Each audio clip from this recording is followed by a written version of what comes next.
los sucesos y vivir los sucesos. Ustedes, como yo que elegí escribirlo, ustedes eligieron meterse a esta historia, vivir los sucesos conmigo, arriesgarse. Y involucrarse implica a veces sufrir mucho, a veces disfrutar mucho, a veces estar muy emocionado, a veces tener mucho miedo, como los personajes de las historias con las que uno se involucra. Entonces ustedes decidieron involucrarse en la vida de Maya, en la vida de Abel, en la vida de Sabine, en la vida de Iván, en la vida de M. Y quiero decirles que gracias a ustedes es que todos estos personajes cobraron vida. Ustedes son el hada madrina de Pinocho, que cuando abren el libro por primera vez convierten a estos personajes en niños de verdad, ¿no? En personas de verdad. Y hoy están más vivos que nunca, y en este momento estos personajes que yo quiero tanto están más vivos que nunca gracias al interés de todos ustedes. Bueno, mi vocación como escritora, para los que me conocen desde hace más tiempo, sabrán que empezó desde muy temprano. Tal vez no tanto como dicen las solapas de sus libros, que a los 5 años de edad, ese fue un chiste que ya se malogró y se convirtió en una cosa muy interesante en las entrevistas. Todo el mundo cree que soy una niña pródiga que aprendió a leer y escribir a los 5 años de edad. No fue tanto así, no fue mucho más tarde, pero mi vocación empezó casi cuando ya empecé a saber leer y escribir.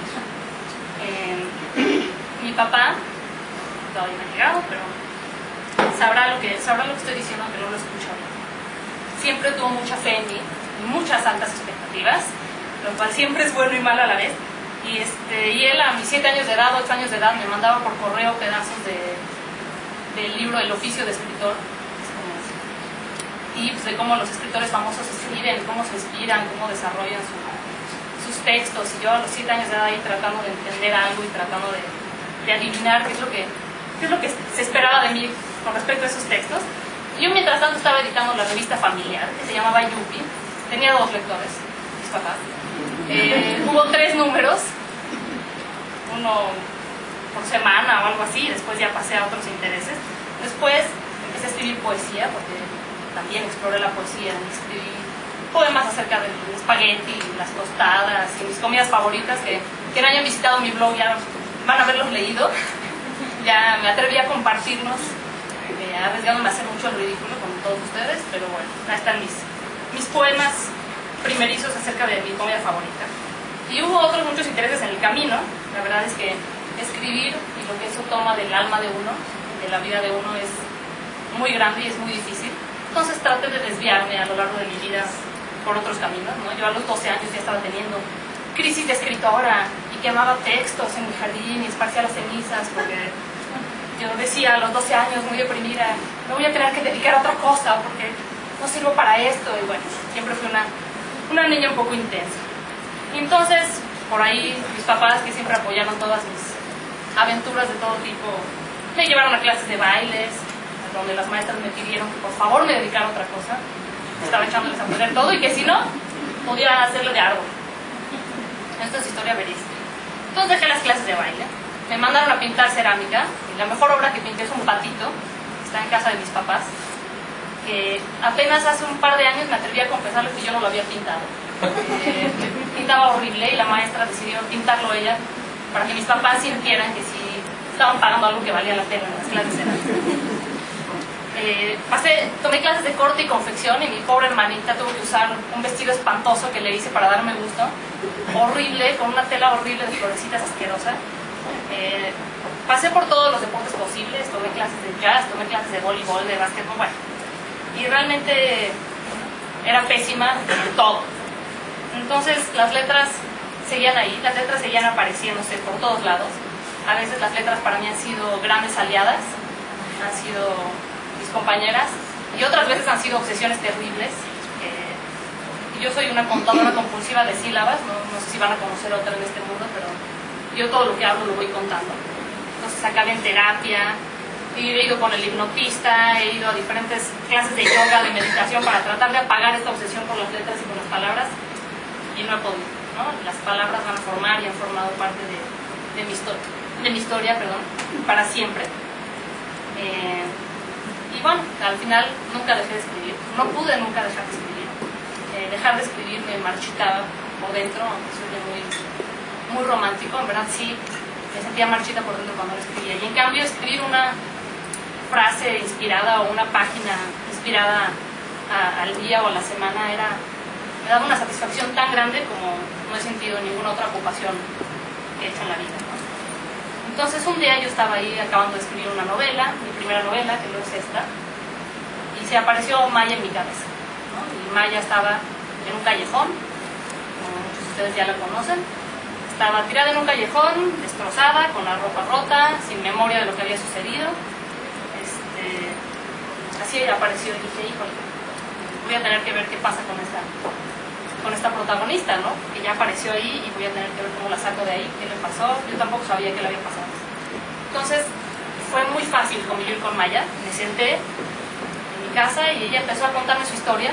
Yo solo la dejé hablar, le di su voz y ella empezó a contarme toda su historia y fue una aventura, ha sido una aventura con estos personajes muy, muy apasionante, como nada más que yo haya escrito, por lo fácil que fluyó, porque a veces uno se relaciona con los personajes con mucho amor y muy fácilmente, y hay personajes más difíciles que lo hacen sufrir a uno, y con Maya me identifiqué muy rápido. Y eso que Maya es un personaje, no digo que sea difícil, pero Maya hace lo que le da la gana. Maya no le hace caso a nadie, no me hace caso a mí, yo no quiero que se meta en tantos problemas porque le tengo mucho cariño y ella va y se mete en todos los problemas del universo. Y muchas veces estaba frente a la pantalla y decía, es que, ¿cómo voy a sacarla de esta en que se metió? ¿Cómo se mete en esos problemas? Y ahora yo tengo que ver de dónde saco mis ideas para ver cómo la saco de estos problemas. Y para mí era muy interesante explorar la experiencia de un adolescente. Un adolescente, por ser adolescente, ya tiene suficientes problemas, ¿no? Hay aquí algunos adolescentes y yo he sido adolescente y me sigo acordando y a veces sigo siendo un poco así. Y hay suficientes problemas en la vida cotidiana de un adolescente para que además se le sumen estos problemas, ¿no? Y para mí era muy interesante explorar cómo hace una persona de esta edad que tiene conflictos con la autoridad, que no quiere obedecer, que se está peleando con todo el mundo, como todos los adolescentes nos hemos peleado, porque esa es nuestra naturaleza y eso es lo que tendremos que estar haciendo en ese momento. ¿Qué hace? Si además de desobedecer y todo lo que ya dije, lo hace con poderes, lo hace con este lado oscuro. Eso puede resultar muy peligroso y se puede meter en problemas muy, muy interesantes. Y yo crecí en esta ciudad, soy muy, muy miedosa. Siempre he tenido miedo de todo, en los callejones, tengo paranoia en todos lados, me daba miedo la oscuridad. Y decía, qué padre sería estar en esta ciudad caminando por un callejón, rodeada de la gente de apariencia más mala del mundo y no tener miedo. Y esto fue también una inspiración para este personaje. Decía yo, ¿cómo podemos hacer una niña, una mujer de 17 años, 18 años, que no tenga que tenerle miedo a nada en este mundo? Y esa fue Maya, ¿no? Ella no tiene que tenerle miedo a casi nada. No es que sea invencible, pero sí es bastante poderosa, como ustedes ya la han conocido, los que la han leído. Entonces, eso fue en parte mi inspiración. Y como ya han leído, nunca pretendí escribir un cuento de hadas, no es mi estilo ni mi interés, aunque creo en el amor y en las historias bonitas.